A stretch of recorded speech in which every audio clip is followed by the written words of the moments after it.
Está no ar mais um Declare Conte, o podcast do Sescap Londrina e região. E hoje nós temos como tema as mudanças que estão havendo aí no EFD Reinf, né, que anda preocupando realmente a classe contábil. E para esse tema, nós trouxemos aqui um grande amigo nosso, Ariovaldo Esgotti, que é um consultor contábil e tributário, auditor, perito e também nosso consultor lá no Sescap Londrina e região. É isso, Ariovaldo? Sim, isso. Que vai abrilhantar hoje o nosso podcast, porque ele já passou por duas mesas redondas realizadas lá no Sescap, né, com um público cativo ali, um pessoal, né, realmente com uma qualificação técnica muito boa, né, Ariovaldo, pelo que você estava falando. Sim. E preocupado com esse tema do EFD Reinf, que no Brasil todo a gente vem acompanhando através da FENACOM, os contadores preocupados, né, com essas mudanças. Então nós vamos aproveitar um pouco de você hoje, Ariovaldo, tá? Com a sua expertise aí, tá bom? Estou à disposição. Comigo aqui também o Marlon Atos Marçal, nosso segundo vice-presidente da nossa entidade, estudioso também sobre o tema. Então nós estamos aqui com dois estudiosos aí sobre esse tema aí contábil, da parte fiscal, de obrigação acessória, que vai abrilhantar também, né, Marlon? Isso aí. Isso? Vamos lá, vamos contribuir. Sejam todos bem-vindos, tá bom? E já para iniciar, né, porque nós estamos aqui para declarar e contar, né? Então nós vamos contar essa história hoje do EFD Reinf, Ariovaldo. E o nosso público é formado por contadores, mas também não contadores, que o Sescap representa as empresas de serviço, então nós podemos ter outros empresários que também têm interesse no tema. Os contadores têm uma familiaridade maior com esse tema. Então, quando a gente fala EFD Reinf, sabe do que se trata. Mas como o nosso público é diverso, né? Então eu gostaria primeiro, assim, explica para nós o que é isso, né? O que é o EFD Reinf? Essa é mais uma das siglas que acompanha o dia a dia do empresariado, né? Muitas vezes a empresa, vamos usar como exemplo, né, onde acontecem os fatos, as operações, sejam por conta de vendas e, nesse caso em particular, devido à prestação de serviços, ele tem a necessidade de prestar contas dos seus atos junto ao governo por meio de um processo declaratório junto no âmbito da Receita Federal. E siglas surgem, vêm e vão. Essa é mais uma delas, né? EFD Reinf, basicamente, escrituração fiscal digital de retenções e outras informações. E ela tem por objetivo, não é essa obrigação acessória, que é uma escrituração digital, ela não é nova, se nós formos olhar no sentido rigoroso da expressão e da legislação de base. Nós já convivíamos com ela há algum tempo, o empresariado, por meio da sua equipe técnica, os contadores, já efetuava a transmissão de alguns dados, particularmente de natureza previdenciária para a Receita Federal. Outras informações também eram compreendidas ali e já vinham sendo atendidas. A novidade que nós temos nesse momento é que ela foi reforçada com o intuito de substituir um outro processo declaratório que era feito de uma maneira mais simples e agora de uma forma mais detalhada, bem mais robusta, com o objetivo de ser otimizado o fluxo declaratório de prestação de informações entre as empresas, os contribuintes que prestam serviços, serviços sujeitos a retenções, embora a retenção possa ter acontecido ou não, né? É preciso avaliar caso a caso, mas então operações, pagamentos relativos a eventos sujeitos a retenção de imposto de renda, de contribuições sociais devidas a... Aí vem o jogo de siglas, né? Devidas a PIS, devidas a COFINS, contribuição social. Dentre outros casos, os lucros, por exemplo, né? As empresas, de um modo geral, elas seja mensal, semestral, anual, trimestral, elas praticam determinadas operações, realizam movimentação financeira e isso que era enviado, né, esse tipo de informação anualmente passa a ser mensalmente. Então, basicamente, são um conjunto de letrinhas, né? Sigla EFD REINF, que tem por objetivo estreitar o relacionamento entre a Receita Federal, enquanto representante do governo, né? No interesse de controle e fiscalização da arrecadação, com o intuito, então, de acompanhar mais de perto essa movimentação. E, claro, desafios surgem por conta dessa maior proximidade e gama de informações aí a serem prestadas. Você falou sobre algo que mudou, né? Na verdade, está sendo extinto a DIRF, é isso? Ela está em processo de extinção. Nós vamos conviver por algum tempo ainda com ela. A DIRF, para colocar de maneira bastante didática, a DIRF é a Declaração de Imposto de Renda na Fonte, mas que não se restringia ao imposto de renda, né? Cujo pagamento fosse sob responsabilidade da empresa, né? Era efetuado pelos contribuintes. E ela era entregue anualmente. Aliás, ela ainda é e vai ser entregue anualmente. Então, em relação ao ano calendário, ao exercício social de 2023, de janeiro a dezembro, toda essa movimentação ela é normalmente entregue no ano subsequente, ali por volta do mês de fevereiro, dados anuais. O desafio que as empresas passam a enfrentar a partir de agora, embora inicialmente elas coexistem, no ano seguinte, a partir de 2024, vai deixar de existir em relação ao fato gerador iniciado em 2024. Mas a situação ela se revela desafiadora agora por conta do volume de informações e o grau de organização que passa a ser exigido do empresariado e das próprias estruturas contábeis, empresas contábeis, escritórios, enfim, né? Pela minha caminhada aí nesse mercado, eu tenho sentido que do microempreendedor individual, passando pela microempresa, a empresa de pequeno porte, esses primeiros enquadrados no regime do Simples Nacional. As empresas normais, geralmente optantes pelo lucro presumido, que são sistemas tributários, né? Sistemas de relacionamento e regularização da sua situação tributária com a Receita Federal, até as de médio porte e grande porte estão sentindo os reflexos já. E a situação tem contornos que raiam ao dramático, mas a gente vai poder esmiuçar um pouco melhor. Mas em linhas gerais é isso, é a substituição de uma obrigação acessória que era anual, passa a ser mensal, porém com uma gama de detalhamento maior. Isso tem acontecido na nossa atividade, né? Fala-se em simplificação, mas na verdade quando se muda, vamos extinguir a DIRF, mas criaram um outro processo, um outro procedimento que é pior ao nosso ver, no sentido de cumprimento dessa obrigação, porque encurta prazo, né? E aí entra todo um contexto de como é que está a cultura do empresário, a estrutura das empresas contábeis para atender essas obrigações. Sim. E aí, nesse tema, eu queria a ajuda do Marlon, Então, nós estamos falando de prazo, né? Isso. É uma mudança que vai... O que nós vamos ter que se adequar para conseguir cumprir essa obrigação? E quais os nossos riscos também, né? Sobre isso. O principal ponto aí, acho que como já foi iniciado aí por vocês, né? É uma questão mais de organização da rotina mesmo das empresas, né? Onde as empresas, vamos falar aqui, o que está entrando agora, um bloco novo de obrigações que vamos chamar assim de R4000, onde a gente fala das notas fiscais, especialmente aquelas de serviços contratados, né? Que a gente chama de serviços tomados. Porque geralmente são nessas notas fiscais que a gente tem muitas retenções de impostos, né? Imposto de renda, contribuição, PIS e COFINS. E aí o ponto é, né? Essas notas fiscais, elas podem ser emitidas por diversas prefeituras. Você pode contratar serviço de vários municípios do Brasil, né?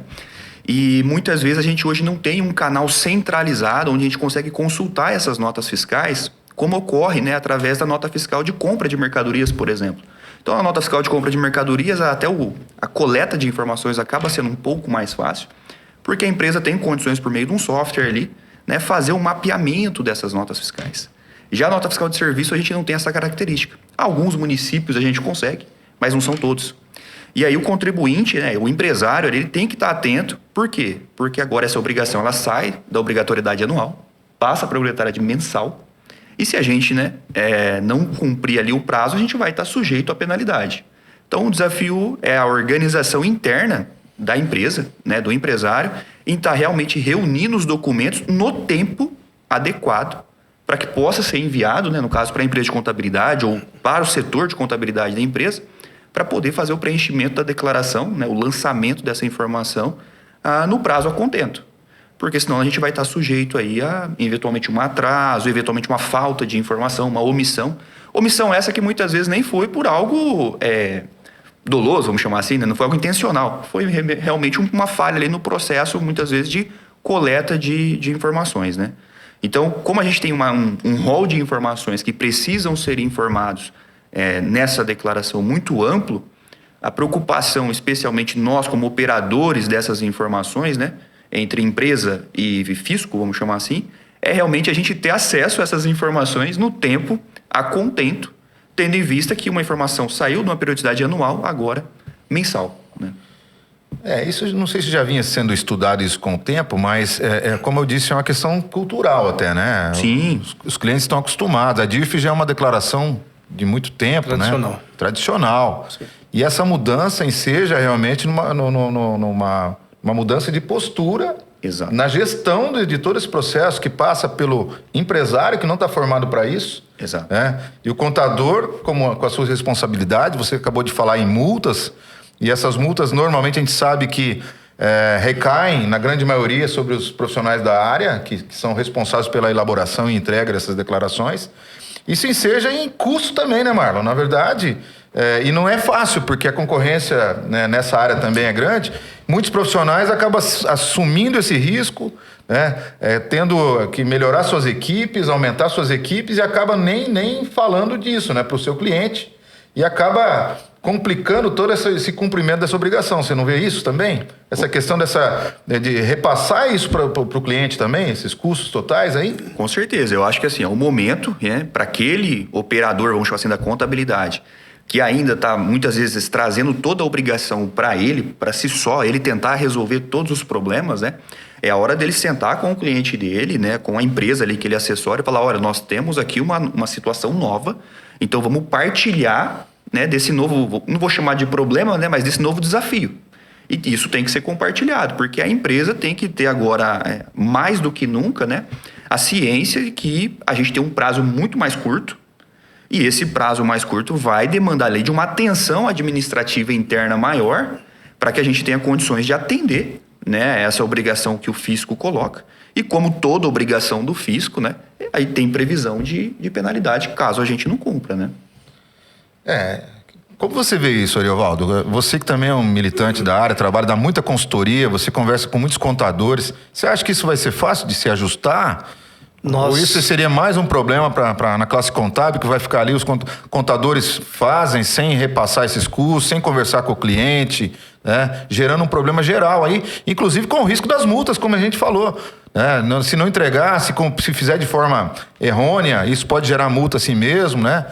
Como é que você vê isso? Nós estamos diante de mais um momento que representa uma virada importante no mundo contábil, mas não contábil em si, enquanto um processo isolado da atividade empresarial, enquanto extensão da atividade empresarial, até porque a responsabilidade imediata, direta, ela recai sobre o contribuinte, que é a empresa, é o microempresário, a empresa de pequeno porte, as demais empresas.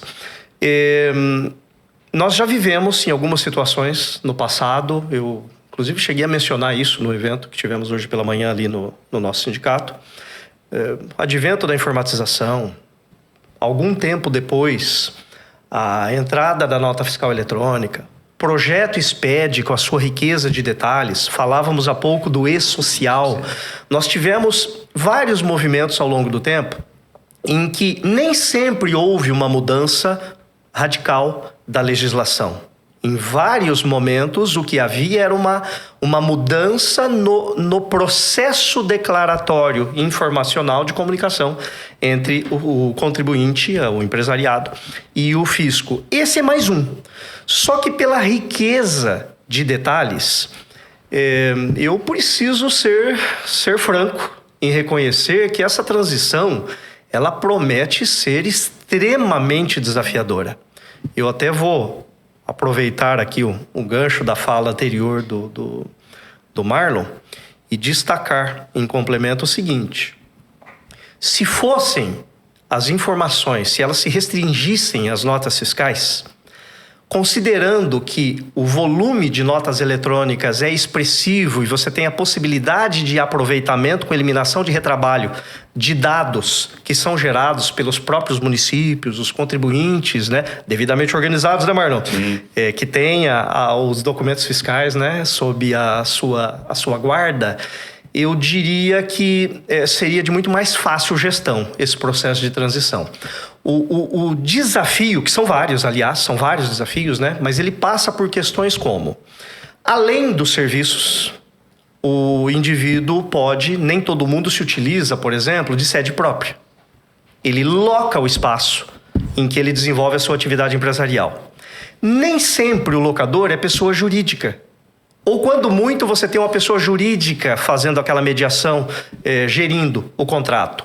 O locador, enquanto pessoa física, e eu me deparo com inúmeros casos assim no dia a dia, tanto nos atendimentos por meio do sindicato, como nas demais consultorias que eu realizo, em que há um volume razoável de operações dessa natureza. Esse tipo de pagamento, por conta de locação do espaço que a empresa se utiliza, mas podemos ir além. Bens imóveis e bens móveis também. Locação de veículos, locação de equipamentos. Eu me relaciono com empresas em que todos os computadores usados na empresa são locados. Normalmente é jurídico o locador, mas a gente se depara com situações em que você tem pessoa física e você tem uma implicação um pouco mais séria no âmbito do imposto de renda. Nós vamos ter outros tipos de operações, contratos de arrendamento, contratos de mútuo financeiro, ao qual se vincula por ocasião do pagamento, o pagamento de renda, de rendimento sobre o mútuo, que enseja também, em algum grau, a incidência do imposto de renda. Essa legislação ela foi preparada com uma riqueza de detalhes e que eu entendo que a Receita Federal provavelmente vai reformular e ampliar o plano, vamos chamar de plano de contas, né? O elenco de operações passíveis de ser declaradas, mas ela já nasce com um grau de detalhamento tamanho que até a aquisição de autopeças, para pegar um exemplo pontual, falarmos de serviço, é só por isso que eu estou trazendo esses exemplos, né? A aquisição de autopeças, a empresa tem lá uma frota de veículos. Ela efetua a aquisição de autopeças, é passível de ser declarado. E tem a clássica distribuição de lucros, dividendos pelo empresariado, pagamento de juros nas mais diversas operações, juros incidentes sobre serviços prestados, juros incidentes sobre operações comerciais, alienação do seu ativo imobilizado. A empresa tem bens do imobilizado, pode eventualmente efetuar a alienação. É cabível, essa dentre outras situações, pagamento de royalties. Eu estou pensando agora aqui nos franqueados, né? Em que há um relacionamento entre o franqueador e o franqueado com pagamento de royalties. Isso é passivo de informação também. Então, são informações, essas dentre outras, que o processo de envio do empresariado por meio da sua equipe administrativa, né, de gestão, para os responsáveis pela contabilidade, esse processo ele nem sempre é fluido ou rápido, como foi cogitado há pouco. Levando em conta que a nova DIRF, a FD Reinf, nada mais é que a nova DIRF, esses eventos da série R4000 dentro dela, que é a nova fase, né, dentro dela. Levando em conta que ela foi prevista inicialmente para ser atendida, ser finalizada, fechada, até o dia 15 do mês subsequente, ou dia útil imediatamente anterior, pegando como exemplo setembro, temos um feriadinho dia 12, sexta-feira dia 13, você não vai poder esperar até o dia 15. Mas detalhe, não dá para ninguém em sã consciência esperar até o último dia para transmitir a Reinf, por quê? É preciso que a FD Reinf tenha sido devidamente encerrada, com os eventos próprios transmitidos, assinados, né, assinatura digital, tenha sido transmitidos para a Receita Federal, para que o processo declaratório hoje previdenciário se conclua por meio da DCTF Web, que é uma outra sigla, né, um outro conjunto de letrinhas que faz parte do empresariado no dia a dia, né, para tentar facilitar a compreensão para os demais. Eu destaco aqui que é o processo declaratório, a DCTF Web, por meio do qual se torna possível a consolidação da apuração e o pagamento com emissão de guia, de DARF, para pagamento da contribuição previdenciária. Hoje, o imposto de renda gerado no e-social, folha de pagamento, né? Ele também desemboca na DCTF Web. E nessa obrigação acessória é a última que tem que ser encerrada até o dia 15 ou dia útil imediatamente anterior. Ou seja, resumo da ópera. No dia 13 de outubro, que é o primeiro mês que nós vamos enfrentar esse desafio, se não houver nenhuma mudança, não há sinais por enquanto de que haveria, mas enfim, né? A regra do jogo hoje é essa. Para efetuar o fechamento da DCTF Web e poder finalizar o processo de apuração de contribuições previdenciárias, transmissão dos dados de folha de pagamento e tudo, a IFD Reinf já terá que ter sido transmitida. Mas vamos refletir um pouquinho sobre um ou outro ponto. Notas fiscais. Não basta simplesmente que a empresa e depois o escritório, a sua equipe contábil, receba a nota fiscal. É preciso que essa nota seja analisada, tem que ser feita uma crítica dela. Trata-se de um prestador sujeito a que regime tributário? É regime normal? A análise de retenção vai numa direção. Sim. É optante do Simples Nacional? Destaquei no evento hoje pela manhã, né, ao pontuar algumas situações no elenco de contas que é apresentado pela Receita Federal nos seus manuais, nos seus guias. Você vai vincular, por exemplo, uma operação, cessão de mão de obra, dentre outras. Limpeza, conservação, serviços médicos, serviços advocatícios, administrativos, contábeis, profissões, né, de um modo geral, dentre outros, como já citado aqui. Mas peguei como exemplo da cessão de mão de obra. Eu já encontrei, na prática, em algumas ocasiões, pasmem, então isso, na minha experiência não é algo raro, em que a empresa optante, pretensamente optante do Simples Nacional, emite uma nota referente à locação de mão de obra, cessão de mão de obra. Primeira consequência, né, Marlon, de um fato como esse. Você recebe, acessa o portal, consulta, o CNPJ está em dia, está ativo, a situação dele está em ordem com a prefeitura, o documento é válido, optante devidamente enquadrado no Simples Nacional, mas o serviço é vedado ao Simples Nacional. Isso a empresa, que é quem toma o serviço, contrata, nem sempre tem condição de fazer essa análise. Ela precisa da retaguarda contábil, técnica, para que rio acima com tempo hábil essa análise de legitimidade em sentido amplo do documento e de verificação das retenções cabíveis, se ela realmente foi feita. E um outro exemplo que eu citei hoje pela manhã, esse me assustou quando eu me deparei com ele, um microempreendedor individual. Nós sabemos que o limite, arredondado, R$80 mil, né? 80 quebradinhos, ele foi contratado num dos grupos empresariais que eu atendo e ele ia emitir uma nota fiscal num mês de R$90 mil. Meu Deus. Pois bem, foi contratado um microempreendedor individual. Nós já sabemos que ele não sofre retenção de nada. Mas assustados, ainda bem que a equipe estava preparada e tinha esse discernimento, me procurou e a gente pôde conversar e evoluir e buscar dar o melhor encaminhamento possível, mas situações, eu estou citando para fins didáticos situações extremas, mas que não são tão raras no dia a dia. É legítima aquela operação? As retenções efetivamente cabíveis de imposto de renda, das contribuições sociais devidas ao PIS, a COFINS, né? A própria CSL, né, sobre o lucro, além de contribuição previdenciária e ISS, né? Nesse caso da FD Reinf, o foco maior agora é imposto de renda e as contribuições sociais, PIS, COFINS, CSL.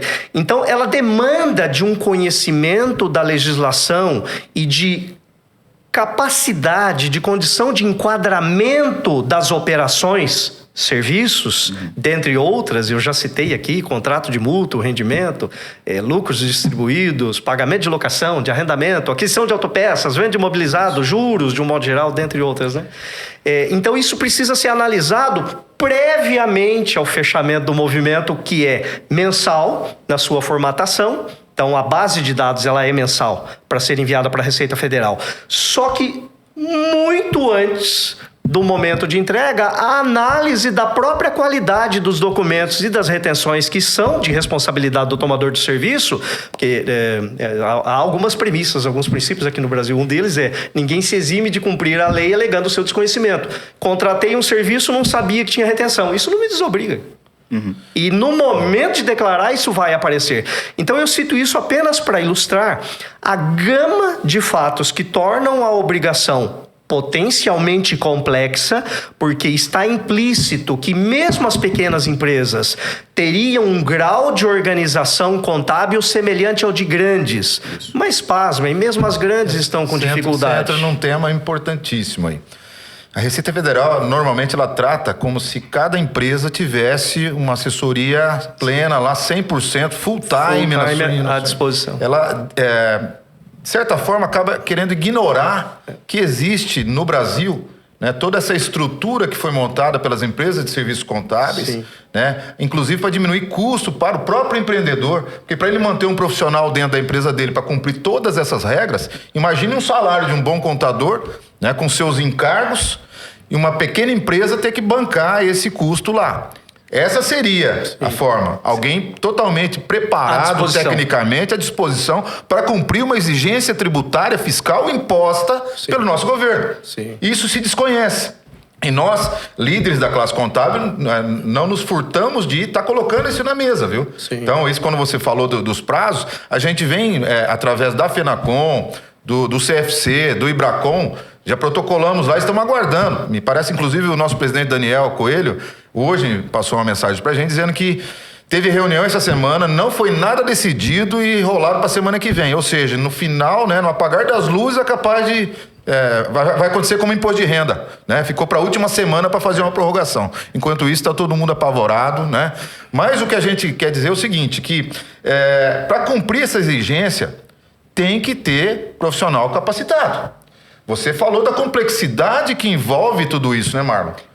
Exato. O que o Ari bem colocou, e que é o que a gente vê, infelizmente, faltar muito posicionamento, inclusive, dos próprios atuantes da área, né, que são os contadores, né? Porque é o seguinte, o nosso papel não é só declarar. Declarar por declarar, daqui a pouco um software vai declarar, né? Que é escriturar ali, basicamente. É realmente verificar essa informação está de acordo com aquela situação, de acordo, porque não é só simplesmente a gente olhar lá uma atividade e interpretar aquilo, vamos chamar assim, olhou o código, aplica uma alíquota e faz uma conta de multiplicação simples. Não é, são uma série de situações que a gente tem que relacionar para falar assim, ó, isso implica em tal situação, isso implica em tal situação. Ah, então nesse cenário eu vou utilizar essa regra de retenção, por exemplo, né? E aí o que a gente vê? Mais uma vez, essa é uma das obrigações que vai ter que trazer um estreitamento do relacionamento entre o empresário e o contador. Porque ele tem que estar muito próximo, talvez não o empresário, estou falando do empresário, mas a equipe administrativa dele interna. Porque esse relacionamento próximo é que vai ter condições ali de o contador realmente analisar cada operação dessa para poder, primeiro, dar a qualidade necessária que essa informação precisa e depois seguir com a declaração. Por isso que o prazo acaba ficando ainda mais desafiador, porque a gente tem, né, 15, vamos chamar no melhor cenário, 15 dias, no melhor cenário, né? Quando não tiver um feriado, como vai ser outubro, né? Então, realmente, o nível de informação que a gente precisa levar, de qualidade dessas informações, né, para essa declaração, a gente tem que ter ali cada vez mais um relacionamento mais próximo junto à empresa. Porque senão, você vai poder declarar? Pode. Agora, será que você está declarando uma informação com a qualidade necessária? Às vezes você está arrumando um problema. Porque se você vai lá e faz, como o Ari citou, né, uma empresa que não pode fazer cessão de mão de obra, você vai lá e faz uma retenção. Ou seja, você está praticando algo que nem era permitido, né, no seu regime tributário. Então, você pode, dali, vamos supor, você mesmo provocar indícios de algo que não está na conformidade fiscal, né? Arrumar um passivo. Você vai cumprir uma declaração acessória e vai arrumar um passivo fiscal. Então, esse relacionamento próximo, e especialmente, né, tanto o empresário quanto o contador, tem que ter a ideia real da complexidade que é as informações. Como você bem disse, o fisco, infelizmente, ele não tem um posicionamento ali. Olha, você é uma microempresa ou empresa de pequeno porte. Para entregar essa informação, então você vai ter ali uma análise um pouco mais básica, né? Um pouco mais rasa ali. Não dá. A profundidade da informação é a mesma. A profundidade da análise é a mesma, né? Então, não tem jeito. A gente tem que realmente analisar ali para verificar se as operações estão conforme a legislação pede, né? Para ficar bem claro, Ari, quem que está obrigado? Na verdade, toda empresa que realize o pagamento ou reconheça o direito, né, junto ao seu credor em relação às operações abarcadas por essa legislação, e já foram exemplificadas aqui. Prestação de serviços profissionais, são serviços de natureza técnica, normalmente, né? Nós vamos ter serviços voltados à área de gestão, consultoria, perícia, auditoria, os serviços das áreas médicas, né? Então, os profissionais como os dentistas, o clínico, o oftalmo, enfim, todos esses que normalmente se relacionam com os contratantes por meio de nota fiscal, né? É assim que eles costumam consolidar o processo de cobrança. Estou pensando aqui no vínculo com a empresa, né? Enquanto tomadora de serviço. Dentre outras. Então, se nós formos olhar do MEI, passando pelo ME, EPP, a empresa normal, de pequeno porte, de médio porte, de grande porte, regime de lucro presumido, regime de lucro real, todas são alcançadas potencialmente, porque por menor que seja o índice de movimento, em algum momento ela vai fazer uma distribuição de lucros. O MEI faz distribuição de lucros, o microempreendedor individual. Tem uma forma simplificada para fazer, mas no que diz respeito ao enquadramento, né, enquanto sujeito passivo dessa obrigação tributária, que é o contribuinte que tem o dever de efetuar a entrega dela, todo aquele que praticar o fato, que é passivo de ser declarado nela. Você tem que ter o balanço encerrado? São todos. Você tem que ter o balanço encerrado? Essa é uma exigência? Ela não é uma exigência expressa, mas é tácita. Ela está implícita no processo. Ou eu vou distribuir o lucro do ano passado que eu já encerrei o balanço. E vou exemplificar. No momento em que acontece o movimento, a estrutura administrativa da empresa, desde o pequeno, médio, grande, em todos os setores, todas as atividades, todos os ramos, contribuintes e equiparados a contribuintes. Em alguns casos, até pessoa física. Você pega o produtor rural, por exemplo. Esse vai estar sujeito. Sim. Entende? Você tem várias situações assim. Porque os equiparados são alcançados também. Nós temos pessoas físicas trabalhando, usando o seu CPF, que muitas vezes desconhecem que foram equiparadas à jurídica e em algum momento vai aparecer. Porque alguém vai declarar uma informação que vai surgir. Então, essa análise ela tem que ser feita de legitimidade do documento, da incidência ou não de uma ou outra dessas retenções, a começar pelo imposto de renda, as contribuições sociais, ela tem que ser feita o rio acima. Por onde eu tenho passado, principalmente nesses tempos mais recentes em que surge esse assunto, e eu tenho me envolvido com pequenas empresas também, além de média e grande, o raciocínio tem sido basicamente a contabilidade, quem se restringir, se limitar a fechar a contabilidade enquanto um processo mensal, e nós sabemos que não é a realidade brasileira, nem da nossa região. Eu encontro com alguma frequência, confesso que com uma frequência que eu não gostaria de encontrar, mas encontro, contabilidade sendo fechada depois de 3 meses, trimestral, depois de 6 meses. No caso mais recente que chegou ao meu conhecimento, havia 2 anos de contabilidade por encerrar.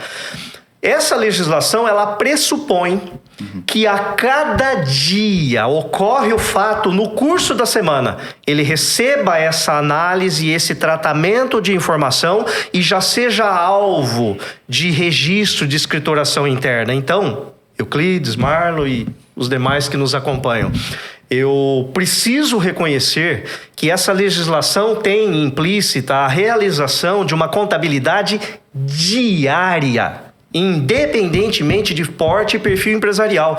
E detalhe, prazo até o 15º dia do mês subsequente. No pior cenário, você vai transmitir essa EFD-REINF, nós sabemos que é antes do fechamento da DCTF, combinado com a E-Social, ou em paralelo ali, né?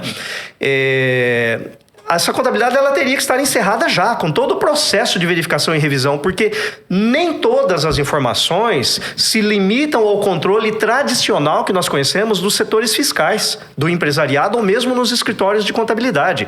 Passa pela análise contábil também, como é o caso de distribuição de lucro. Eu preciso conhecer o resultado da empresa para saber o lucro que está dando, porque, Euclides, você mencionou um fato muito, muito curioso, que é: qual é a base que nós usamos para efetuar a distribuição de lucros junto às empresas no dia a dia? Qual é a base a qual o empresariado se apega? Deveria ser, primariamente, o último balanço encerrado, que é do ano anterior. Quem tem lucros acumulados o bastante, ele consegue até programar ao longo do próximo ano, mas essa não é a realidade. Eu encontro com uma certa frequência empresas micro, inclusive o próprio MEI, microempreendedor individual, já está implícito, isso acontece com ele, embora ele se utilize da via da presunção, né? Você tem a utilização de demonstrações contábeis intermediárias, são os próprios balancetes ou balanços especiais que são mensais, que são utilizados para respaldar a distribuição de lucro. E na dinâmica empresarial não é raro nós encontrarmos situações em que, havendo disponibilidade financeira, o que é prolabore, o administrativo da empresa já quita, né, já liquida enquanto prolabore. E o que ele precisa para complementar a renda acordada com os sócios a título de lucros acaba se levando em conta também a disponibilidade meramente financeira, sem se olhar muitas vezes para a contabilidade. Algumas mudanças serão necessárias, mas uma delas que eu entendo que passa a ser imperativa: não há mais como se cogitar da distribuição de lucros sem que se esteja diante da contabilidade fechada. Então ela é mensal? Eu diria que na dinâmica empresarial ela precisa ser diária, porque se ele não tem ainda, principalmente esse cenário, né, que eu cogitei aqui, de distribuição por meio da antecipação, né, distribuição de lucros antecipados com base em demonstração contábil, especialmente levantado, demonstrações intermediárias. Sem o fechamento prévio da contabilidade, não há respaldo. Mas nós sabemos que a movimentação financeira vai acontecer. E o processo declaratório da FD Reinf, ele é diário. Ele não vai esperar a contabilidade, independentemente do momento em que ocorre o fechamento dela. Então, do ponto de vista prático, no momento em que acontece um pagamento como esse, que é uma situação corriqueira, eu diria que pequena até no dia a dia das empresas, é preciso que já se saiba: eu estou realmente distribuindo lucros ou eu estou complementando o prolabore? Muitas pessoas pensam indevidamente, impropriamente, que prolabore é um valor fixo, que se paga mês a mês ao longo de um ano. Não. Prolabore não é necessariamente fixo, ele precisa ter sido pré-aprovado pelos sócios, né, da empresa, tem que ter havido uma deliberação nesse sentido. Mas o prolabore é a renda da qual ele se utiliza como contraprestação pelo trabalho de gerir, de defender os interesses da empresa. Nós só vamos, na prática, poder chamar de lucro quando houver a evidência contábil de que há lucros o bastante para distribuição, seja enquanto lucro acumulado, saldo anterior, seja enquanto intermediário. Então, do ponto de vista prático, Euclides, Marlon, os demais que nos acompanham, está implícito em que essa contabilidade seja fechada quase que diariamente. Ou seja, aquele processo mensal ou trimestral, semestral, quem fizer isso vai abraçar como consequência o risco de omissão de informação. Aqui eu faço um gancho na nossa conversa inicial, pensando ainda em termos de riscos e suas consequências, né? Pode haver omissão, informação errada. Uma preocupação comum vai ser possível retificar, corrigir? Isso Sim. que eu ia te perguntar.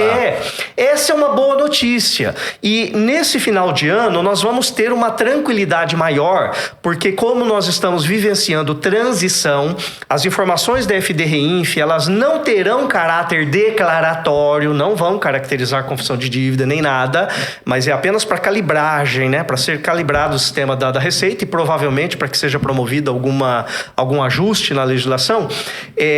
Mas é necessário, e a legislação prevê que a omissão poderia ensejar multa. Então não dá para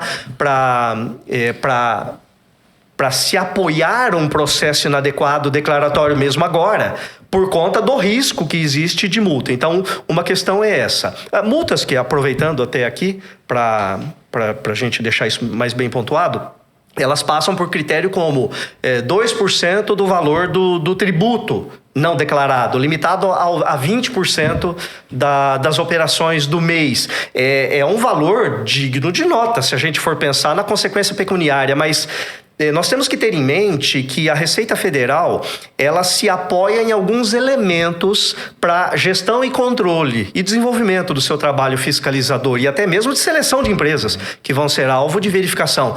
O excesso de retificações com certeza chamaria a atenção da Receita Federal. Ela poderia se sentir tentada a se aproximar, né, da situação para entender o que está acontecendo. Então, as empresas vão precisar se debruçar sobre esse assunto em conjunto com a sua equipe técnica, porque há uma gama de consequências a despeito de que, nesse final de ano, nós teremos até a possibilidade de não lançamento de multa, eventualmente. Não dá para defender isso de maneira cabal, mas como não tem finalidade declaratória, me parece plausível, mas eu não apostaria numa estratégia como essa e não recomendaria, porque existe o risco de a empresa ter o seu processo no relacionamento com a Receita Federal fragilizado, com risco de exposição. É uma questão didática da Receita Federal, no sentido de já ir acostumando. Olha, gente, já começa a fazer porque vai ser assim a partir de agora, né? Então, janeiro já está impositivo.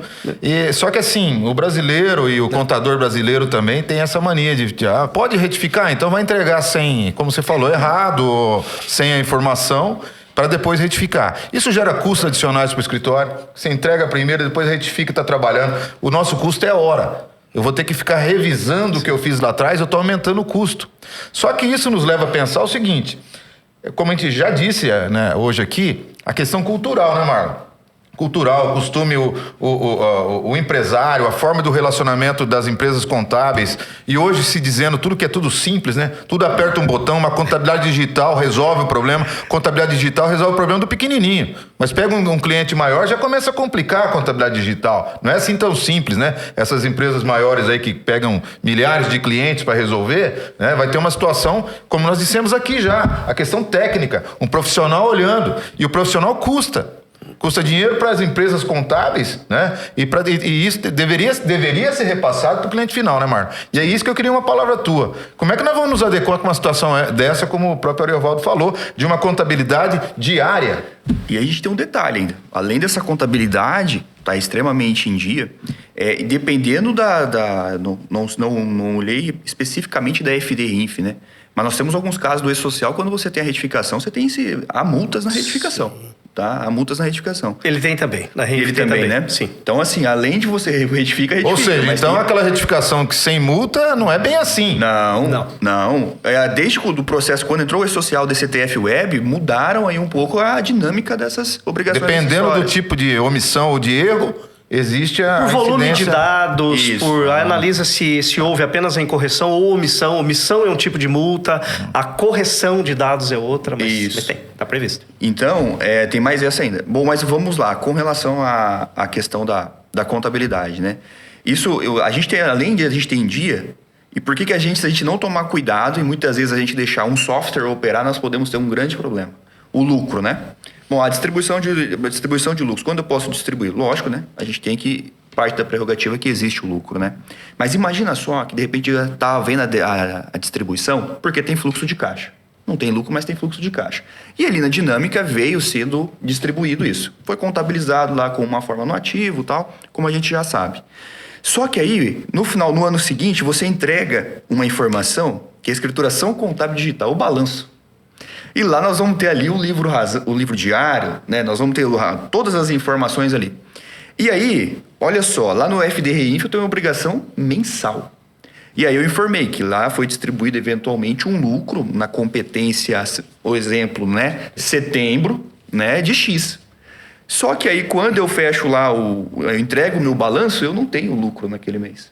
Ou seja, já criei uma inconsistência minha mesmo. Como declarante, contribuinte, eu declarei uma situação por meio de um balanço e eu entreguei uma obrigação fiscal divergente daquela informação contábil. É por isso que a contabilidade precisa ser fechada previamente. É o único meio de você afastar esse risco. Essa é a virada de chave que você falou agora há pouco. Né? A classe contábil precisa entender que mudou. Em conjunto com o empresariado. Isso. Nós temos que levar isso para o empresário, rever nossos custos, porque quem está colocando isso não somos nós, né? É a administração pública que está exigindo isso. Portanto, nós, como administradores das empresas contábeis, devemos rever os custos para cumprimento dessas obrigações. Vamos ter que contratar mais funcionário, e funcionário que entende do assunto, não é qualquer funcionário que está começando a carreira. Não. É um funcionário que entende do assunto. Isso gera custos. né? Para nivelar e fazer um bom serviço, todas as empresas contábeis, e o Sescap vai bater bem isso, essa questão, inclusive, começar a falar um pouco sobre precificação, né? Sobre gestão de escritórios, para que todos nós tenhamos consciência de que nós vamos ter que repassar esse custo, Ari. Nós não podemos ficar com isso, né, Marlon? Exato, não tem como, né? Sustentar. E outra, a conformidade da informação vai precisar desse nível de análise. Gente, prazo, para a gente ir encaminhando aí. O prazo, então, por enquanto é esse, Ari? Está valendo já desde o dia 21 de setembro, com efeitos retroativos ao dia 1º, porque algumas informações precisam ser transmitidas, dados de tabelas, cadastros precisam ser transmitidas dentro do mês ainda. E na virada do mês, a transmissão do encerramento. Se vocês me permitem ainda uma observação adicional, isso vou fazer com o intuito de facilitar a compreensão do tamanho do risco e do desafio que nós temos diante de nós. Uma vez vencidos esses desafios, e mais dia, menos dia, com mais investimento, menos investimento, as empresas vão precisar, em conjunto com seus parceiros, que são os profissionais da contabilidade, vão precisar encontrar soluções. Esse é mais um desafio que vai precisar ser superado. Eu creio que com o devido tempo isso deva acontecer, a semelhança do que já houve. Mas algumas situações, e que remetem a esse processo de análise e fechamento contábil que o Marlon citou há pouco, eu vejo como implícito nesse processo, precisam acontecer com a devida antecedência, e não é um trabalho simples de ser feito. Quando eu citei há pouco a necessidade de análise prévia dos documentos fiscais, pegando como exemplo a notinha, eu me deparo com alguma frequência com uma situação que eu vejo que representa um risco enorme. É mais uma que representa um risco enorme para a empresa. PIX. Quem não gosta nos dias de hoje de receber um PIX? É maravilhoso, né? Principalmente quando a gente recebe. Situação que nós temos enfrentado. Embora pagar tenha o seu charme também, né? Você estar em condições de efetuar o pagamento do PIX. E isso acontece no que diz respeito ao contexto dessas informações da FD-REINF, já que estamos falando da contratação, de pagamentos, de crédito. Eu tenho encontrado com alguma frequência uma situação que é delicada. Eu entendo que é extremamente delicada. A empresa contrata com uma pessoa jurídica. Pessoa jurídica tem CNPJ. E não se confunde com as pessoas físicas que sejam titulares, sócios ou administradores. Na hora de pagar em nome da praticidade, em vez de pagar para um CNPJ e conta bancária, usa um código PIX da pessoa física, do administrador, do sócio, do titular. Isso é muito comum com microempresa, dentre outras. A Receita Federal, num dos momentos, no manual dela, na normatização, ela contemplou previsões de registros de informação de pagamentos efetuados a beneficiário incerto, não definido, e pagamentos sem causa, sem justificativa, ou seja, quaisquer pagamentos, contabilizados ou não. Vale a pena essa reflexão. Como é que eles estão prevendo a necessidade de declarar valores que possam não ter sido contabilizados? Eu encontro com alguma frequência observações mais ou menos com o seguinte teor. Não, a Receita Federal não tem como ficar sabendo de uma situação como essa. Isso não representaria risco. Bancos enviam dados por CNPJ e CPF. Eu estou pegando um agente, né? Importante, aliás, de mercado. Será que eles mandam informações para a Receita Federal? Tem a E-Financeira. A Receita Federal, ela pode até não conhecer previamente, isso demandaria de um rito processual prévio, não conhecer no detalhe, mas ela sabe o montante que vai acontecer dentro de um ano, dentro de um período, por CNPJ e CPF. Então, o risco que eu chamo a atenção aqui, já aproveitando para deixar como recomendação de melhoria de processo e de entendimento dessa dinâmica toda. Você contratou com pessoa jurídica, você precisa quitar com pessoa jurídica. Então, se vai usar o PIX, usa boleto. É melhor usar boleto, mas não quer, não pode, é mais prático o PIX ou outros modelos, né, de transferência, que seja para conta bancária daquele CNPJ que você contratou, porque senão o risco que a empresa vai assumir e a sua equipe contábil é o de amanhã ou depois. O fisco tem até 5 anos, em regra, para questionar essas movimentações. Sabendo que houve um volume de pagamento para um determinado CPF, que você pagou, o cliente, a empresa, o microempresário, o microempreendedor individual, a empresa do lucro presumido, do lucro real, dentre outras, pagou para um CPF, na hora de informar, se é que conseguiu informar, informou na FD-REINF um CNPJ, vai ter um pagamento para uma pessoa física. A pergunta que eu deixo, isso poderia ser entendido como um pagamento por prestação de serviço? a Receita tendo acesso a essa informação poderia ser entendida. Ela tem já acesso a essa informação. Vai ter um problema tributário, fiscal. Essa análise e organização dentro das empresas, o pessoal com o qual eu tenho me relacionado no dia a dia, por meio do sindicato, nos demais atendimentos em consultoria, eu tenho orientado nesse sentido. Busque organizar o seu processo de maneira a estabelecer uma vinculação rigorosa entre o serviço tomado, essa operação e o beneficiário. Na verdade, quando você fala de mudança de chave, e aí, Marlon, já para meio encerrando assim, vem também para uma valorização profissional. Com certeza. No momento onde a tecnologia, em alguns momentos, substitui o trabalho operacional, né, repetitivo, mas nos traz mais uma oportunidade de negócio na nossa classe contábil, que é essa organização, né, essa gestão desse processo contábil. É a valorização da contabilidade também, né, Marlon? Com toda certeza. Cada vez vai ser mais necessário o conhecimento técnico, né? Realmente, não só a operacionalização ali de informações, né? E informações que estão muito amplas nessa declaração, né? Até queria confirmar com a Ari aqui, né? Informações como o cartão de crédito, por exemplo. A gente falou quem está obrigado a declarar, todo mundo que recebe ali por meio de cartão de crédito, né? Porque as operadoras, elas têm ali as retenções de imposto de renda que elas fazem no momento que cobram a taxa de administração, né? Salvo engano, eu verifiquei também alguma coisa relacionada à empresa que paga plano de saúde. E aí, muitas vezes, tem um sócio lá e o sócio não tem prolabore, porque é um sócio cotista, eventualmente. Mas aí ele é beneficiário do plano de saúde, isso também tem que ser informado no FDRINF. Então, o nível de detalhamento da informação vai ficando numa coisa assim que a gente assusta. Quando a gente olha, a gente fala, meu Deus, é muita coisa realmente. Isso era anual. Isso. Já era exigido. Passa a ser mensal. Ari, aproveitando que você já deu 2 mesas redondas, você conduziu lá no Sescap, quais foram as principais dúvidas que surgiram lá? Pra gente já também dar nesse panorama, o pessoal que está nos assistindo. O que tem sido o mais corriqueiro primeiro, quem realmente está obrigado a declarar? A resposta aqui objetiva, que já foi dada ao longo desse bate-papo nosso, potencialmente todos, desde o microempreendedor individual.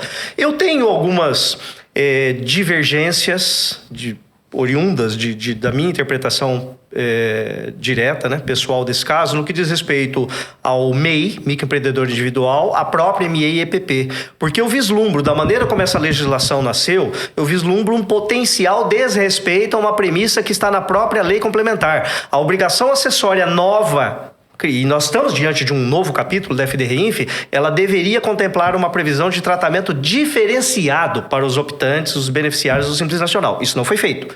É uma tarefa para a equipe jurídica do próprio sindicato e das entidades. Eu vejo que é um caminho para se explorar isso. É obrigatório, é mandamento legal. Isso não foi feito. Há um desrespeito flagrante. Mas, enfim, então dúvidas de quem estaria alcançado preliminarmente. Toda empresa que reconheça o pagamento, que realize o pagamento ou reconheça o crédito, o direito do outro de receber, né, valores que sejam do âmbito de incidência do imposto de renda, de contribuições sociais devidas ao PIS, a COFINS, as retenções de um modo geral, preliminarmente.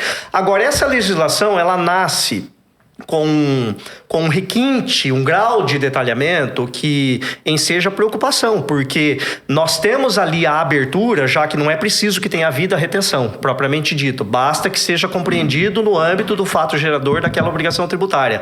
Até notas ou outros pagamentos que não tenham sofrido a retenção porque há uma dispensa, porque está enquadrado no Simples ou alguma coisa assim, ou é inferior a R$10, né? Você tem várias hipóteses em que não há o pagamento ou o lançamento da retenção do documento fiscal. Seriam passíveis de informação, porque não há limite de valores. Então, qualquer operação alcançada por essa legislação, a equipe técnica, né, a equipe contábil, fiscal, precisa ser consultada quanto a esses fatos, é passível de ser declarada. Então, nesse sentido, todas as empresas. E o produtor rural?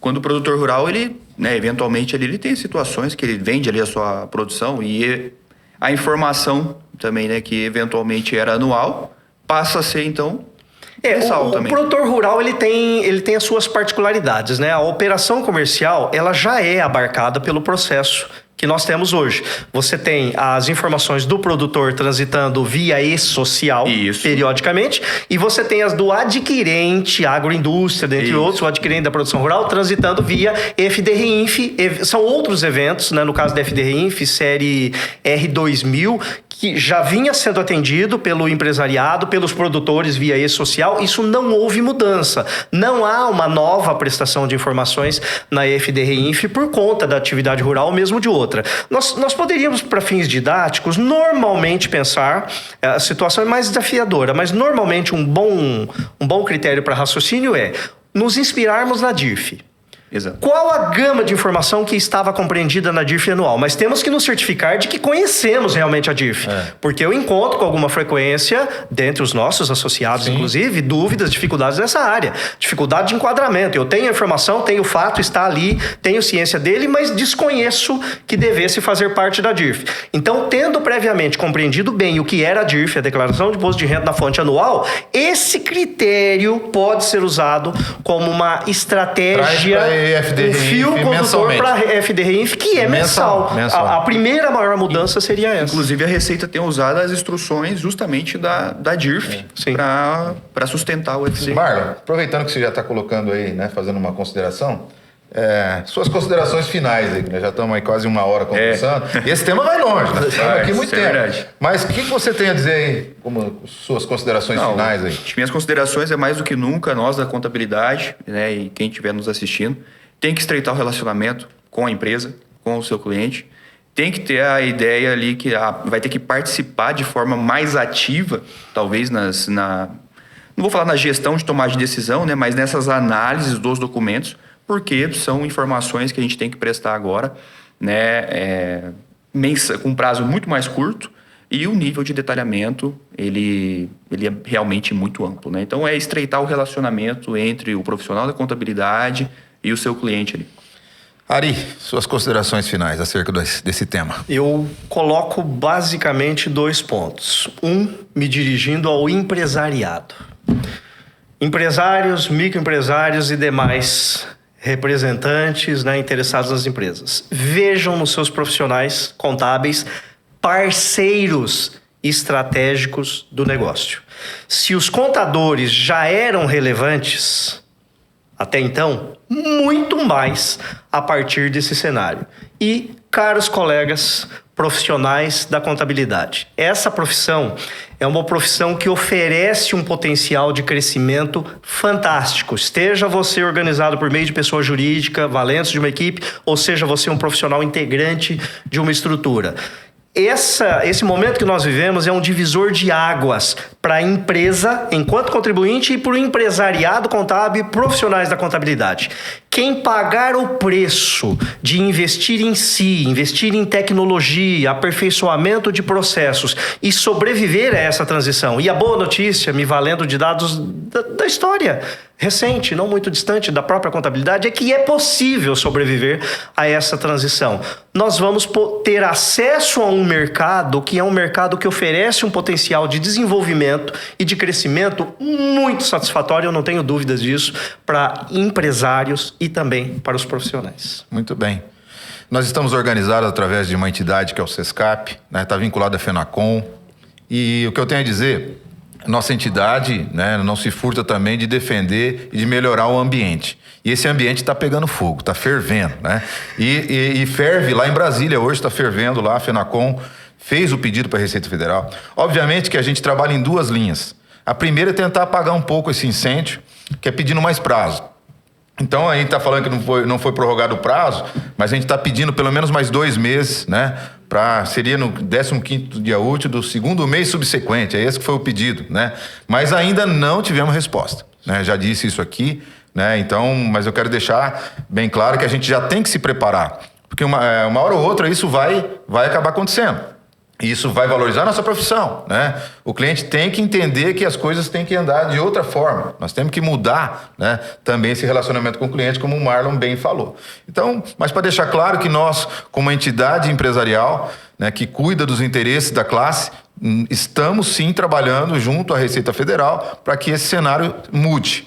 Mas com o tempo a gente sabe que vai acabar assimilando mais essa essa obrigação aí. Ao invés de acabar a DIRF, a gente sonhava assim, não vai precisar mais da DIRF, né? Não vai precisar da DIRF, mas vai precisar de outra mais complexo que a DIRF. Tem a nova DIRF agora. Muito bem, gente. Estamos encaminhando aí pro final, né? Eu tenho mais que agradecer a presença do Marlon, né? Que se dispôs a vir com a gente aqui, né? Tem sempre vindo, e nosso vice-presidente tem que estar presente mesmo, Marlon. Ainda mais você que é técnico, professor, esses temas técnicos, nós precisamos de pessoas assim para estar esclarecendo para o nosso público aí. O Ari, né? O Ari, que é um consultor do Sescap há um bom tempo já, né, Ari? O pessoal tem até medo, de, às vezes, quando o Ari vai falar, porque ele fala mesmo, né? Dá até medo de quando o Ari fala. Por quê? Porque você fala o que realmente está na lei. Você interpreta muito bem a legislação. E eu tenho certeza que esse nosso podcast vai ter uma audiência incrível, por conta, inclusive, da tua presença. E estamos à disposição dos associados na entidade. Exatamente. Procurem-nos ali para esclarecimento das dúvidas. E eu quero agradecer, então, né, todos vocês que estiveram com a gente aqui hoje, tá? E também o público que nos assiste, para que também mande temas para a gente, né? Mande os temas que vocês queiram aí, sugestões de temas, para que a gente possa estar trazendo aqui, enriquecendo o nosso podcast, aproveitando esse final de ano aí com muita matéria, né? Vamos estar colocando outros aí, pelo menos a cada 15 dias, postando um podcast diferente, mas a gente quer trazer conteúdo, né? A gente não quer trazer quantidade, Ari, nós queremos trazer conteúdo. E um tema como esse é de relevância, né? Então, quero mais agradecer. Chegamos ao fim de mais um Declare e Conte, o podcast do Sescap Londrina e Região.